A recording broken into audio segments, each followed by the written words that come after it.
జగన్మోహన్ రావు గారికి మన ఓట్లు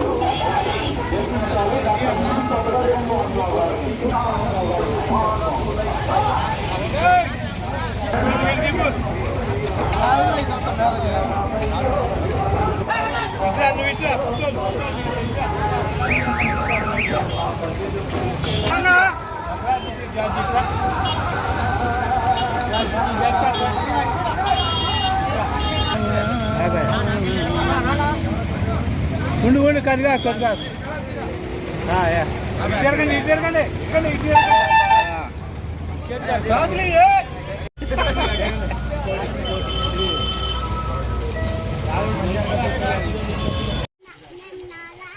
చెప్పండి. కార్మికుల ఐక్యత, కార్మికుల ఐక్యత, కార్మికుల ఐక్యత, కార్మికుల ఐక్యత.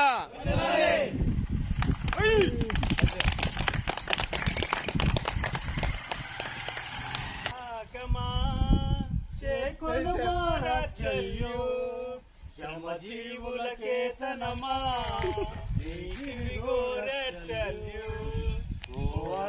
పతాకమా చేకొను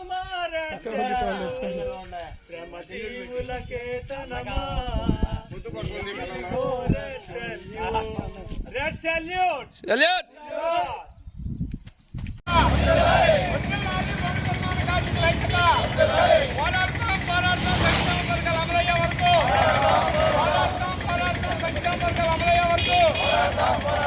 వర్కర్స్ యూనియన్ ఆధ్వర్యంలో కంచికిచర్లలో మేడే కార్యక్రమం గర్వంగా నిర్వహించుకుంటున్నాం. ఈ మేడే సందర్భంగా ఈ రోజున ఎంతోమంది కార్మికుల ప్రాణాలు పోగొట్టుకొని 8 గంటల పని విధానాన్ని సాధించుకున్న రోజు. వారందరికీ కూడా ఎన్టీఆర్ జిల్లా బిల్డింగ్ కన్స్ట్రక్షన్ వర్కర్ యూనియన్ తరఫున నివాళులర్పిస్తూ మేము ఈ సందర్భంగా రాష్ట్ర ప్రభుత్వానికి తెలియజేసేది ఏంటంటే, భవన నిర్మాణ కార్మికులుగా మేము రాష్ట్ర వ్యాప్తంగా 30 లక్షల మంది భవన నిర్మాణ కార్మికులు పనిచేస్తూ ఈ భవన నిర్మాణ రంగంలో జీవనం సాగిస్తున్నాం. ఎన్నో సంక్షేమ పథకాలు అమలు చేస్తున్న రాజశేఖర రెడ్డి గారు, జగన్మోహన్ రెడ్డి గారికి మాత్రం ఈ 5 సంవత్సరాల కాలంలో 30 లక్షల మందిగా ఉన్న భవన నిర్మాణ కార్మికులు మాత్రం కనపడకపోవడం అనేది అది మా గ్రహచారమో లేకపోతే ఆయన గారికి కనపడలేదో మాకైతే అర్థం కావట్లేదు. ఇప్పుడు ఎన్నికలు జరుగుతున్నాయి కాబట్టి ఎన్నికలు జరుగుతున్న సందర్భంలో అనేక రకమైన పార్టీలు వాళ్ళ మేనిఫెస్టోలు విడుదల చేసినాయి. కానీ భవన నిర్మాణ కార్మికుల గురించి, భవన నిర్మాణ కార్మికుల సంక్షేమ బోర్డు గురించి ఏ ఒక్క పార్టీ కూడా వాళ్ళ మేనిఫెస్టోలో చేర్చలేదు.